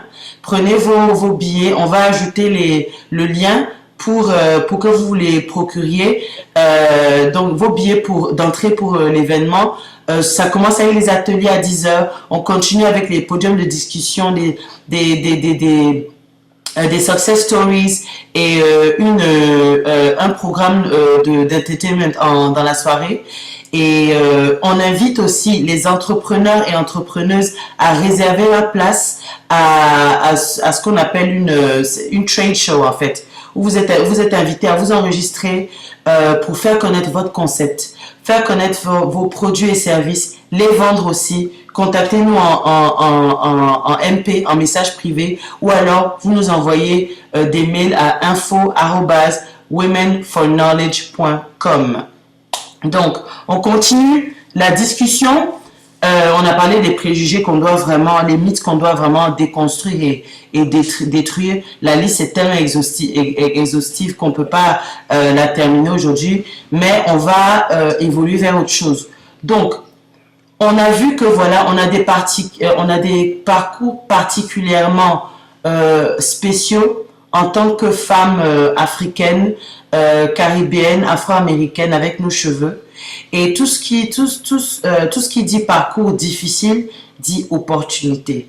Opportunité de croissance, opportunité de transformation, opportunité d'impact. Et là, dans la prochaine section, on va parler de comment on utilise tout ce qui a été pas si agréable à notre avantage. Je peux vous partager, moi, en tant que chanteuse, dans notre milieu d'entertainment, c'est plus ou moins, les préjugés sont plus ou moins présents. Je peux vous raconter, par exemple, ce qui m'est arrivé avant un spectacle. J'arrive au lieu du show. La dame qui m'a booké me voit les cheveux comme ça. Elle regarde les cheveux là pendant 2 minutes. Elle me dit, j'espère que vous portez une perruque. Et là, je vois que y a vraiment un problème comment dire, on a des mentalités à changer, pas seulement chez nous, mais aussi autour de nous, dans tous les autres groupes, je vais pas dire groupes ethniques, mais toutes les autres cultures, ok? Donc là, on va parler de comment, par exemple, qu'est-ce qu'on met en place justement pour normaliser, pour passer de mouvement nappy en tant que révolution à mainstream. On va en institut de beauté, quelqu'un qui veut se former reçoit des ressources qu'elle doit étudier. Il y a autant d'informations pour le cheveu lisse que pour le cheveu africain. Ce qui est pour l'instant très déséquilibré. On voit que quand on est en salon afro, on voit des blanches rentrer, on sait quoi faire de leurs cheveux. Mais l'inverse est très, très rare et même trop rare. Où on rentre dans un salon du monde connu, on va le mettre comme ça, et ils sont perplexes, ils ne savent pas quoi faire. Ou alors, ils vont faire comme s'ils savent ce qu'il y a à faire, et on va te détruire ton cheveu. Oui. Tu vois? Donc, voilà, comment est-ce qu'on fait pour changer tout ça? Donc, là, je vais m'adresser à toi, Julie. Ma première question, d'abord, c'est de savoir quelles sont les activités phares présentes de l'Afro Hair Academy à Munich en ce moment. Ah oui, ok. Donc, au niveau de l'Afro Hair Academy, nous proposons en fait des académies dans divers domaines. L'académie, les récentes académies qui vont aussi dans cette lancée, ce sont des académies pour apprendre aux femmes à faire des tresses, à apprendre à maquiller leurs cheveux, à faire des nattes, des tresses.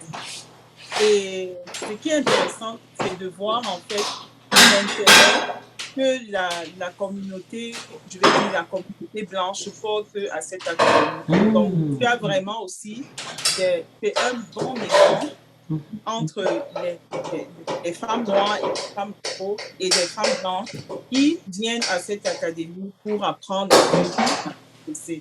Donc, ce que je remarque, c'est que l'intérêt de pouvoir connaître plus sur le cheveu afro est là. Maintenant, à nous d'utiliser cette opportunité-là pour pouvoir aussi vulgariser cet art, cette façon de prendre soin de nos cheveux. Et là, on a vraiment besoin des personnes qui sachent, qui prennent, qui en fait, qui continuent dans le mouvement, quoi. C'est vraiment une des premières remarques. Mais si nous offrons des académies pour faire des tresses, pour apprendre à entretenir les cheveux et plus dans l'optique de pouvoir manier son afro, vraiment le sublimer au quotidien. C'est ça, quoi. Donc, voilà. Super. Je trouve que c'est vraiment admirable, chapeau, le fait d'avoir trouvé le moyen d'attirer un public diversifié pour ce que tu offres. Je ne peux pas m'empêcher de penser aux mamans d'enfants, aux mamans européennes d'enfants métissés qui savent pas nécessairement quoi faire avec leurs cheveux, mais justement qui ont besoin d'aller dans des endroits où on leur apprend justement à manier les cheveux afro-métissés sans justement leur rappeler que vous êtes d'une autre culture, voilà, parce que elle aussi, elle subit un peu de rejet dans ce sens. Donc, vraiment, être en milieu bienveillant pour, comment dire, pour institutionnaliser quelque part l'entretien du cheveu afro, c'est vraiment admirable. Je trouve ça fabuleux. Et là, j'en viens. Oui. Ça, ce sont quand tu vois des mamans qui ont des enfants afro, elles sont prédestinées dans la tête, sont prêtes à pouvoir même apprendre. Alors, quand tu vas à contrario dans un domaine où tu rencontres les hair stylistes, c'est ce qui était le cas pour moi. Je suis arrivée nous étions dans un workshop avec des hair stylistes qui sont blanches. Et à un moment, on nous a dit, bon voilà, vous allez vous coiffer mutuellement. Oui. Ah, super ça. Super. Genre, on va faire quoi là? Et les combinaisons étaient du genre, une devait me coiffer. Oui. Donc, et les commentaires alors. Ah, j'imagine. J'imagine. Il m'a dit carrément, bah, Julie, ich berühre uns Angst. J'aurais peur de toucher son cheveu. Waouh. Et tu te rends compte que, en fait, à cet instant-là, très sincèrement, je la comprends parce qu'elle veut exprimer. En fait, elle ne sait pas comment elle va faire. Okay. Elle ne sait pas si elle peigne, si elle fait comment. Elle ne sait pas, en fait. Et donc, l'expression, maintenant, ça touche, en fait, quand même. Moi, ah oui. Ça m'a quand même touchée. Mais, en fait... ça m'aurait contrarié. C'est pour ça que j'étais aussi là. Parce que je lui ai aussi dit, écoute, même tes cheveux, quand je les touche, j'ai aussi peur. Je ne sais pas si je vais lisser, si je vais faire comment. Donc, c'est un peu mutuel. Quelque part, quand tu es un hair stylist, tu n'as pas à dire ça à une cliente parce que ça montre de l'incompétence. Absolument. Et elle a très bien compris. Donc, du coup, ça casse aussi un peu les mythes, quoi. Vraiment un problème qui est là, qui est présent.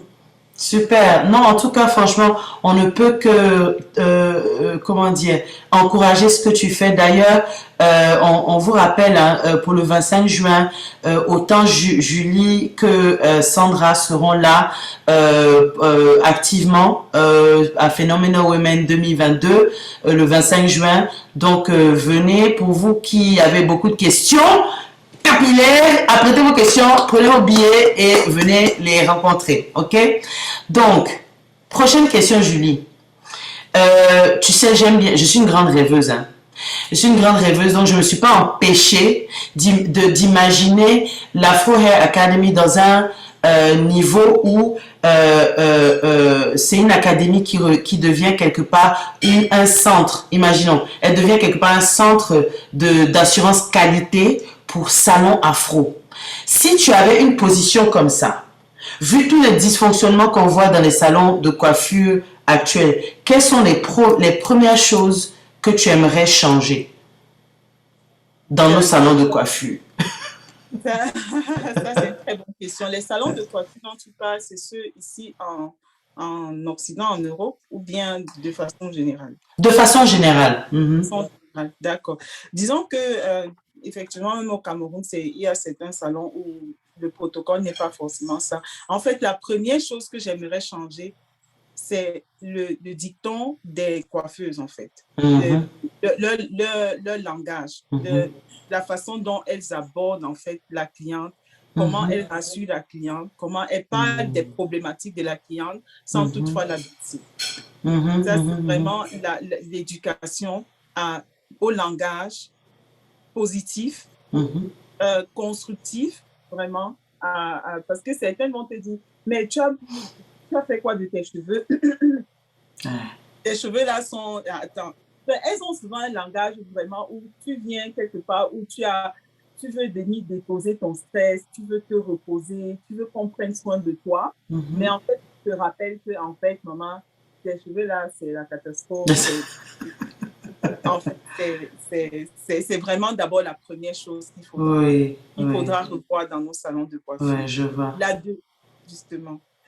La deuxième chose, c'est vraiment dans les protocoles d'entretien. Il faut savoir qu'il y a différents types de cheveux. Il y a Mhm. en fait, chaque cheveu, les soins qui te vont, ce ne sont pas les soins qui iront. Il Mhm. faudrait en fait qu'on puisse intégrer ça dans les salons de coiffure et qu'on sache comment prendre vraiment soin du cheveu, qu'on apprenne ça aux coiffeurs, hein. Comment Mhm. prendre soin du cheveu afro. Mhm. Et c'est ça. La Mhm. troisième chose, en fait, ça va être comment les coiffeurs, comment les mettre en forme pour pouvoir, au quotidien, se sentir belle avec son afro. Mhm. Mhm. Donc, ce sont vraiment des trois choses. Euh, il faut se dire aussi que la communauté, le nombre de personnes qui pourraient en fait s'engager à vraiment à s'engager dans ce domaine, c'est ça qui pourra faire que la libéralisation, qu'on puisse en fait vulgariser le port du cheveu, les soins de cheveux. Donc moi, je me représente en fait un univers ici en Europe, en Allemagne ou dans Mhm. n'importe quel point où tu peux arriver. Alors tu t'assois, on prend soin de tes cheveux de A à Z, Mhm. on t'explique Mhm. comment tu peux faire à la maison, comment tu peux en fait réveiller ces soins-là et le faire même par toi-même. Donc, quand je dis faire par moi-même, je pense tout de suite au programme de Sandra, où elle vous Mhm. apprend aussi à prendre soin de vos cheveux par vous-même. Donc, ce Oui. sont vraiment des projets comme ça à encourager et Mhm. vraiment que le public puisse soutenir aussi ces actions, prendre ce genre d'engagement, quoi, Super. d'apprendre par eux. Oui, super, super. Merci pour ces contributions. Là, j'ai aussi des questions aussi spécifiques à Sandra sur son initiative Mon Afro Libre. Déjà, il est à noter que tu as une très grande communauté YouTube de plus de 20 000 abonnés. En tout cas, félicitations pour ça. Et donc là, j'en profite pour te demander des détails sur ton programme de sensibilisation, d'éducation. Dis-nous plus sur cela. Alors oui, j'ai une communauté YouTube. Ma chaîne, c'est Mon Afro Livre. Et Mhm. j'ai aussi un site internet, monafrolivre.com. Mhm. Et je dis toujours qu'il faut qu'on se réconcilie avec nos cheveux. Mhm. Et pour ça, il va falloir briser plein de choses qu'on a dans la tête. On a toutes des séquelles, qu'on le veut ou pas. C'est Mhm. pas un débat, hein. On a tous des séquelles et qu'on devrait progressivement s'en défaire parce que si on s'en défait pas et qu'on entre dans ça, dans le mode, la tendance, oh, Mhm. la voisine a fait, je fais aussi, bah, très vite, on va se reprendre et dire, oh, ça ne va pas, c'est pas comme pour tel, c'est pas comme pour la voisine, etc. Ouais. Donc, il y a ce premier pilier-là. Donc, vraiment comprendre l'enjeu de Mhm. pouvoir au quotidien porter ses cheveux, hein, et quelle que soit la forme. En tout cas, moi, je suis à mode. Pendant tellement d'années, j'ai caché mes cheveux qu'aujourd'hui, je ne, je ne me vois pas les coiffer. Mais c'est pas pour dire que coiffer il ne faut pas. Mais c'est juste un style de vie que j'ai Oui. choisi avec mes cheveux. D'accord. Donc, il y a d'abord cette première phase de pouvoir se réconcilier avec ses cheveux. Ensuite, c'est super, super important, savoir en prendre soin. Mhm. C'est pour ça que moi, j'encourage beaucoup les initiatives, un peu comme ce que je lui ai en train de dire, mais je Mhm. trouve que ça doit être beaucoup plus axé sur apprendre aux Noirs, aux femmes noires, de savoir en prendre soin. Parce que j'ai dit Mhm. ceci un jour, si on ouvre des salons de coiffure à tout coin de rue, les Mhm. femmes noires ne vont pas apprendre à connaître leurs cheveux. Elles vont Mhm. tout simplement aller au salon. Et le Ouais, jour qu'on va fermer tous ces salons, qu'est-ce qui va se passer? c'est ça. Tout le monde va encore aller dans perruque, tissage parce qu'on ne sait pas. Il y en a beaucoup qui le font parce qu'elles ne savent pas comment en prendre soin. Et donc, Mhm. il faudrait que on puisse toutes apprendre à en prendre soin. Et maintenant, Mhm. après la phase d'apprentissage, on part dans le mode, OK, ouvrir autant de salons qu'on veut. Comme ça, même si une femme part au salon de coiffure, au moins, elle sait en prendre soin. Et quand tu Mhm. sais même prendre soin de quelque chose, on ne peut pas te faire n'importe quoi au salon. Tout C'est à pour Mhm. ça que fait. moi, Mhm. jusqu'à aujourd'hui, je ne sais même pas si je peux aller à un salon parce que quand j'y vais, c'est déjà la première chose qu'elles font, ce n'est pas à faire. Et donc, et Mhm. En parce que fait, je sais, oui, et parce que je sais comment il faut en prendre soin, Oui. c'est à mode non. Mais si je ne sais pas en prendre soin, qu'est-ce que je vais faire? Je vais m'assurer et dire, oh, elles sont les professionnels, elles savent ce Mhm. qu'elles font. Et je Mhm. vais laisser à la fin, quand elles vont me bousiller les cheveux, je vais dire, oh, les cheveux afro sont trop durs et sont compliqués. Vous voyez la Mhm. différence lorsque tu sais quelque Mhm. chose. On ne peut pas te faire n'importe quoi. Donc, c'est Mhm. ça que ça sera cool de vraiment mettre ça vraiment en marche dans ces Hair Academy, de vraiment proposer des workshops où les femmes viennent vraiment et on les impose le fait d'en prendre soin elles-mêmes et non de Mhm. tout à faire que fait. ça soit et on le fait et pas après. Oui. Et donc, c'est pour ça que ça peut être en ligne ou encore ça peut être de présentiel. Et Mhm. donc, c'est pour ça que, bon, pour l'instant, je ne fais qu'en ligne. Et je sais Mhm. à travers mes programmes capillaires. Mhm. Et mon programme phare, c'est des cheveux crépus souples et longs à ta portée, Mhm. où on a des choses mises en place pour aller vraiment, pour celles qui ne s'y connaissent vraiment pas. Donc, celles Mhm. qui vraiment ne savent pas par où commencer, à Oui. vraiment apprendre de semaine en semaine jusqu'à arriver au moment où elle sait comment sont ses cheveux, elle sait en prendre soin et après ça, décider de porter ça comme elle veut. Donc, c'est-à-dire si elle veut les laisser lâcher ou encore si elle veut faire des tresses. Mais quand tu comprends, il y a ça, tu peux faire maintenant ce que tu veux avec. L'autre, Oui. là, ça dépend en fait de toi. Donc, c'est vrai que j'ai aussi des coachings un peu plus personnalisés. Mhm. Donc, tout ça, c'est sur mon site. Vous allez sur Oui. monafole.com. Voilà. Bah, il y Mhm. a la partie programme. Bah, vous allez trouver tout ce que je propose pour en Mhm. fait aider chaque femme bah, à se réconcilier Super. avec ses cheveux. Parce que lorsqu'on se réconcilie, tout ce qui est longueur et je ne sais pas comment faire, Mhm. Tout à c'est fait. pas Mhm. sexy, tout ça, ça Mhm. s'envole en fait.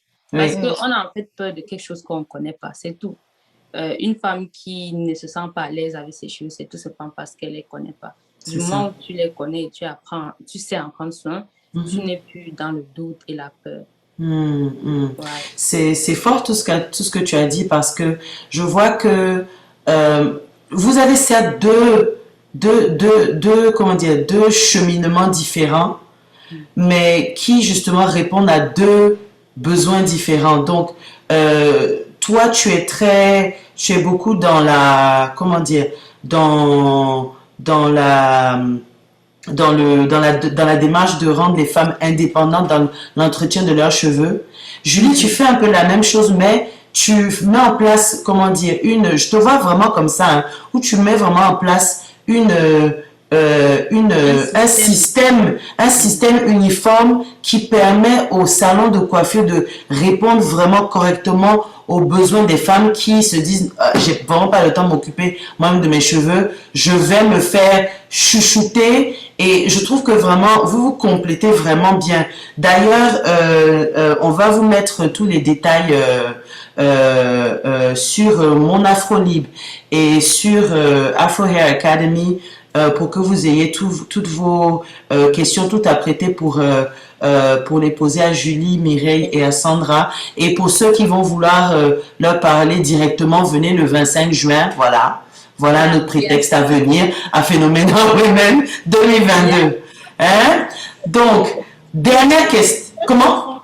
Je vais peut-être rajouter un petit détail sur ce que tu as dit. Oui. l'approche essaie d'être différente, mais je me rends compte qu'il y a une base qui reste importante. D'abord, entretenir ton cheveu. Ça, c'est ça. Oui, oui. Apprends à entretenir ton cheveu. C'est la base de tout. Exactement. Absolument. Écoutez, hein, les experts ont parlé. Écoutez, hein, y a plus de... Et après, bon, je suis là, écoutez, vous me parlez à moi, hein, parce que j'ai mes journées, mes cheveux ne sont pas exactement ce que je veux. Je cours avec la perruque. Voilà mon mea culpa du jour. Donc voilà, on est assez armés pour changer les dynamiques. Et j'ai une question finale à vous deux. Vous êtes pour moi des hairpreneuses exemplaires. Et ma question à vous, c'est pour celles et ceux qui veulent se lancer dans cette direction, qui hésitent, quels seraient vos conseils? Quels seraient vos conseils pour une bonne feuille de route, disons? Donc, Julie, dis-nous d'abord. Ça, c'est une très bonne question. Très bonne question parce que c'est bien beau de partir de sa passion. C'est ce que moi j'ai fait, je suppose Sandra aussi, pour pouvoir en fait sauter le cap et en faire en fait un métier ou bien une profession. Moi, je pense que d'abord, à la base, la passion, ce que tu aimes, c'est vraiment la chose qui te permet de surmonter tous les obstacles. En fait, à la base, de faire pour de l'argent, ça va marcher. Ça va pas marcher. Noté, hein. Le faire par amour parce que, en fait, tu as une conviction, tu as une vision, tu as un problème que tu veux résoudre, tu as une vision que tu veux porter. C'est par là que ça commence, à mon avis. Donc, déjà avoir cette vision-là que tu peux transmettre, cet amour pour ce que tu fais et le reste va d'abord suivre. Donc, ça, c'est la première des choses. La deuxième des choses, en fait, moi, là, où j'ai rencontré en fait beaucoup de difficultés, c'est que, en fait, comme tu l'as dit avant, hein, je suis maman de 2 enfants, je suis une épouse, je travaille, j'ai mon travail en plein temps. Et donc, de faire, offrir des académies à côté de ma vie quotidienne ou bien construire être membre-preneur, comme on nous appelle souvent, c'est quelque chose de challengeant, qui n'est pas impossible. Qui n'est pas impossible parce que il faut vraiment, pour moi, l'organisation, c'est la première des choses. Revoir son organisation. D'accord. Revoir son organisation. Se faire entourer de bonnes personnes. Parce que l'entourage aussi, ça aide, comme ça peut aussi ne pas être un avantage. Donc, ça, c'est aussi quelque chose de très important. Et je crois qu'on est toujours mieux servi que par soi-même. Donc, il faut d'abord que toi, tu sois la personne qui soit en activité pour que ça fonctionne. Donc, voilà en gros ce que je pourrais dire. Et on a Phenomenal Woman. Il y a beaucoup de femmes que je rencontre qui ont cette passion, cet amour, mais qui ne savent pas par où commencer. Généralement, c'est du cas par cas. C'est mieux de se rapprocher d'autres personnes. Le 25 juin, rencontrons-nous et parlons-en. Venez. Moi, j'ai justement rencontré Sandra en amont après pour lancer aussi une chaîne YouTube. Je suppose que... Super. Oui. C'est ça qui s'aligne. Donc, changer aussi, de pouvoir se soutenir. Parce que, en fait, le travail qu'on fait, c'est une génération qui va pouvoir aider la prochaine génération à être élevée. Absolument. Super, merci Julie. Sandra, dis-nous tes conseils pour les nouveaux hairpreneurs et hairpreneurs. C'est déjà cool que aujourd'hui les gens puissent savoir que c'est un secteur qui a aussi beaucoup de potentiel. Il faut savoir que lorsqu'on regarde le chiffre d'affaires par an, de ce côté-là, ce sont des milliards de dollars. Et donc, si tu regardes ça et tu te dis, OK, si tu prends 1/10 de milliard, ça te fait combien?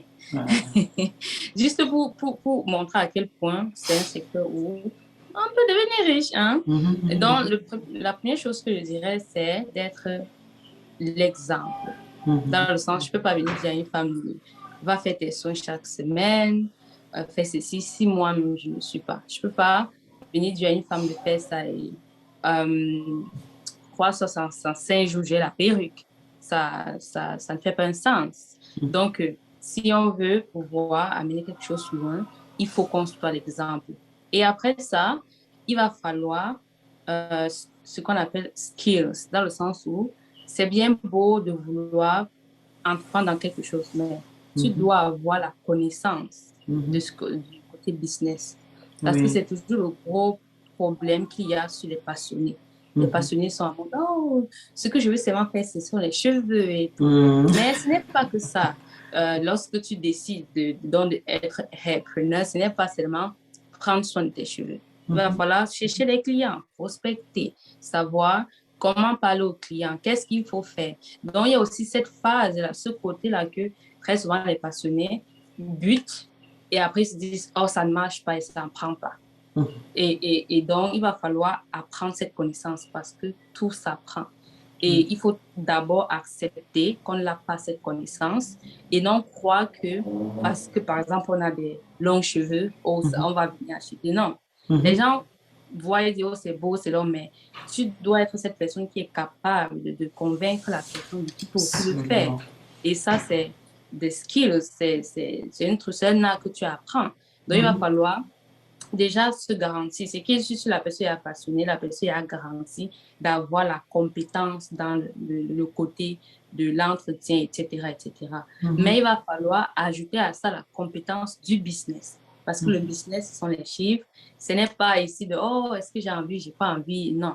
Ici, il y a des règles, des choses à mettre en place. Et lorsqu'on combine tous les deux, tout va tout simplement fleurir.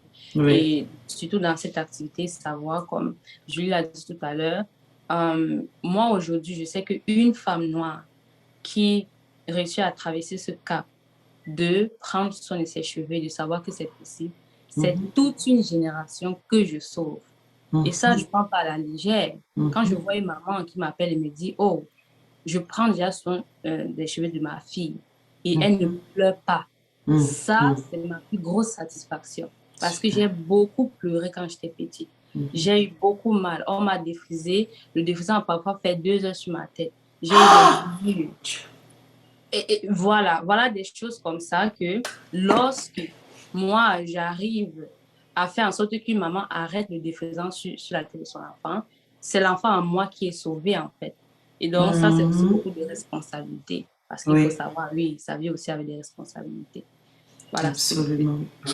Non, franchement, merci pour vos contributions, hein, parce que toutes vos contributions rappellent du fait que peu importe où on se situe, qu'on soit une femme dans la recherche de son positionnement capillaire en milieu professionnel ou alors une hairpreneuse, il faut se positionner sur un point de vue leadership.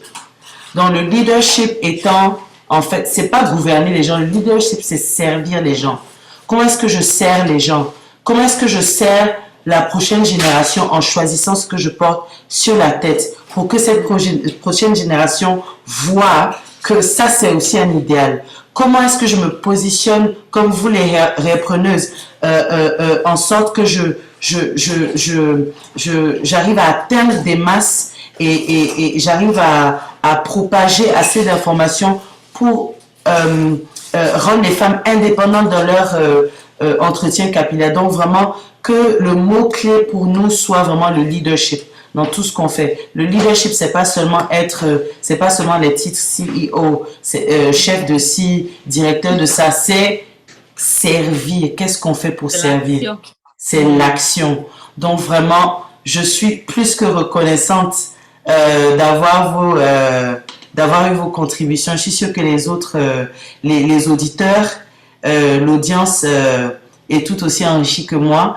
À ce point, je sais pas trop s'il y a des questions. Je vais en profiter pour regarder. Après, on va pas éterniser les questions parce qu'on a affaire, hein. On a des vies. On a des vies, donc je regarde très vite. Alors.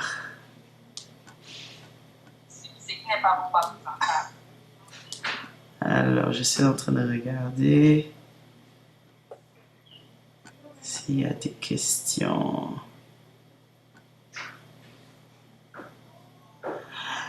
Là, je vois que jusque-là, bon, je n'en vois pas. Et même si j'en ai raté, tout ce que je peux dire, c'est quoi? J'en profite pour dire, si vous avez des questions, venez le 25 juin, point à la ligne. Voilà, c'est tout. On rend les choses simples. Vous prenez vos billets en avance parce que sur place, ça coûte plus cher. Planifions. OK? Sur ce, vraiment, Julie, Mireille et Sandra, grand merci. Moi, je souhaite, je prie et c'est ma volonté, vraiment, c'est mon désir de voir vos initiatives vraiment fly, comment dire en anglais, des milliers, des millions d'abonnés sur vos YouTube, une clientèle, j'ai pas dit plein de clients parce qu'on veut pas plein de clients fatigants. Non, Une belle clientèle qui apprécie ce qu'on fait, qui est prête à offrir ce qu'il faut pour avoir nos services. Voilà ce que je souhaite à l'Afro Hair Academy et à mon Afro Libre. Sur ce, messieurs et mesdames, merci d'avoir visionné. Nous nous rencontrons le 25 juin à partir de 10h pour plein de belles choses et nous vous souhaitons une très très belle soirée. Donc, on leur fait un bye-bye. Bye bye. Bye bye. Merci. Merci. Bye. Bye bye. Ok, j'ai fini la diffusion.